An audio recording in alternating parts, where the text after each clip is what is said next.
Welcome back to This Is Not CBC. All right, Canada, take a seat. You wanted a leader who could stare down the world and protect your grocery bill. Instead, on day one, Prime Minister Mark Carney ducked a simple question about his finances and slid behind aides like a man avoiding a sprinkler. You remember the scene?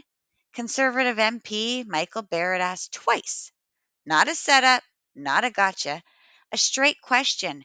Where are your investments, Mr. Prime Minister? Before taking office, the Prime Minister helped establish multi-billion-dollar investment funds that were placed in offshore tax havens. Now he's shielding those investments from public scrutiny with a blind trust that hides but doesn't remove potential conflicts of interest. Now, Canadians are lined up at food banks in record numbers. They can't pay their rent, but they are paying their taxes, and they want to know if the Prime Minister paid taxes on his investments. So can the Prime Minister, who I welcome here today, confirm that none of the investments that he placed in the blind trust were previously held in offshore tax havens? Hear, hear. As you know, the Prime Minister has followed all the rules even before they were required.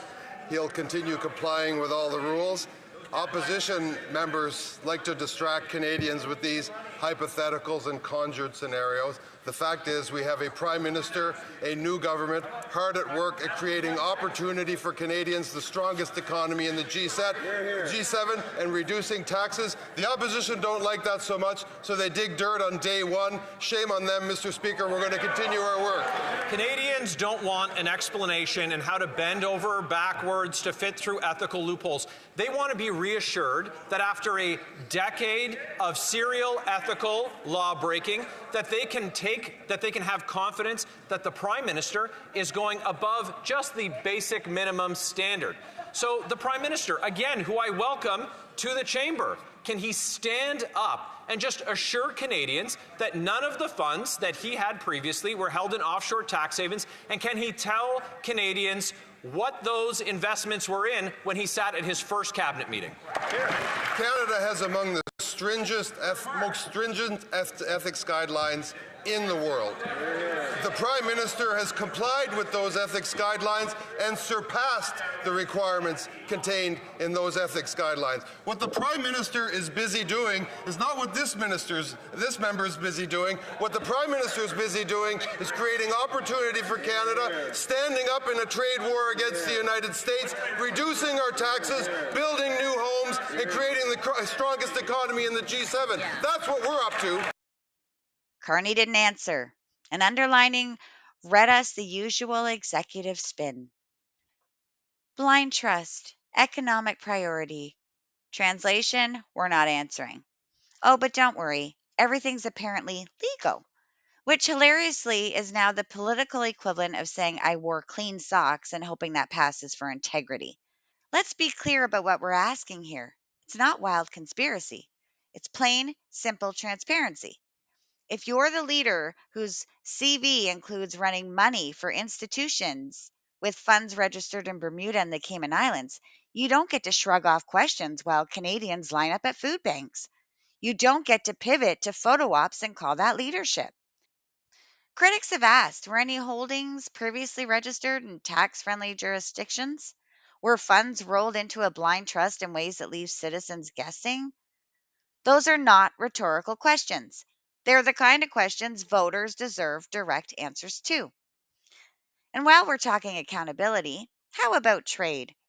Remember that spectacle when the U.S. slammed tariffs on our steel and vehicles, and folks expected a prime minister with global connections to solve it? Instead, we got symbolic retaliatory measures, press statements, and a diplomatic waiting game that leaves factories and families on edge. If you were banking on a master negotiator to save us, well, how's that working out? Now let's talk consequences.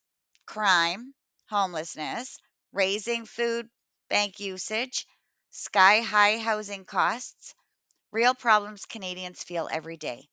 Meanwhile, elites talk economic strategies and global repositioning, while the rest of us pay the tab.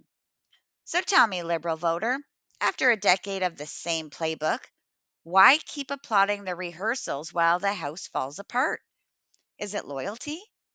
Habit? A headline addiction? Or do you genuinely believe being told it's legal equals moral leadership? Here's a simple test. If your neighbor can't pay rent and your prime minister can't or won't plainly answer where his wealth is parked, who is the system really serving? If you want me to read a roll cast of every report, analysis, and allegation that comes out so far with sources, say the word and I'll pull out the receipts. I'll lay it out, reported offshore fund links, public timeline of actions on U.S. trade, and every time transparency was promised and not delivered. That's called journalism. That's called accountability. And yes, we will be blunt.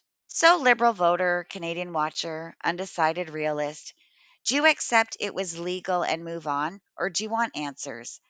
Because the showmanship ends when the lights go out. The bills still come due, the plate's still empty. This is not CBC, this is a mirror. And that mirror is asking one ugly, simple question: who's getting paid while we pay the price?